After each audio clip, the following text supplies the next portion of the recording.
हा लक्ष द्या. आता ईपीजेड मधला वाटा बघितला आपण. ईपीजेड मधला काय बघितला? वाटा बघितला. पण ईपीजेड क्षेत्र किती आहे?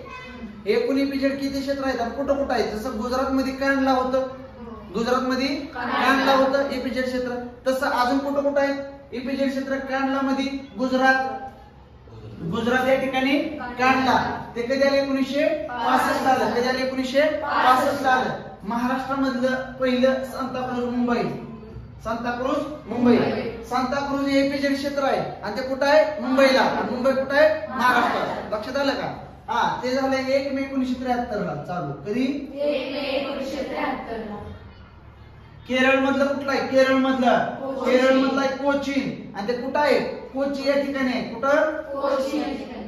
केरळ मधलं कुठं आहे? कोचीनला. ते कुठं आहे? कोची या ठिकाणी. नंतर तमिळनाडू मधला आहे मद्रास. नाव आहे ती नाव. कांडला ईपीजेड ते नाव आहे. कुठं आहे? कांडला या ठिकाणी. सांताक्रूझ हे काय? ईपीजेड क्षेत्र. सांताक्रूझ ईपीजेड कुठं आहे? ते मुंबईमध्ये. कोचीन ईपीजेड कुठं आहे? कोचीला. मद्रास ईपीजेड कुठं आहे? चेन्नईला. तसं आंध्र प्रदेश मध्ये काय नाव आहे त्याचं? कुठं असेल मग? विशाखापट्टणमला. कुठं आहे?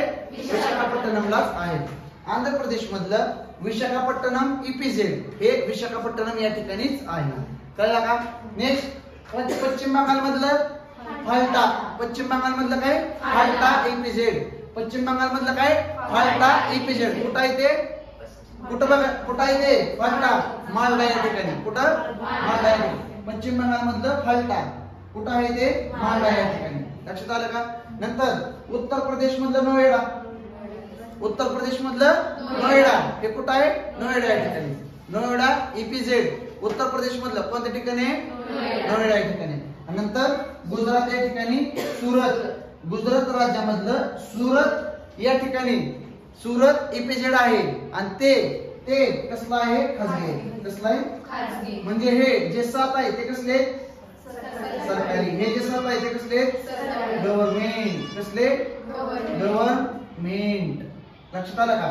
हे जे 7 आहे ते कसले? गव्हर्नमेंट. आणि 8 नंबरचं सुरतला जे आहे गुजरात मध्ये ते कसं आहे? खाजगी आहे. कळलं का?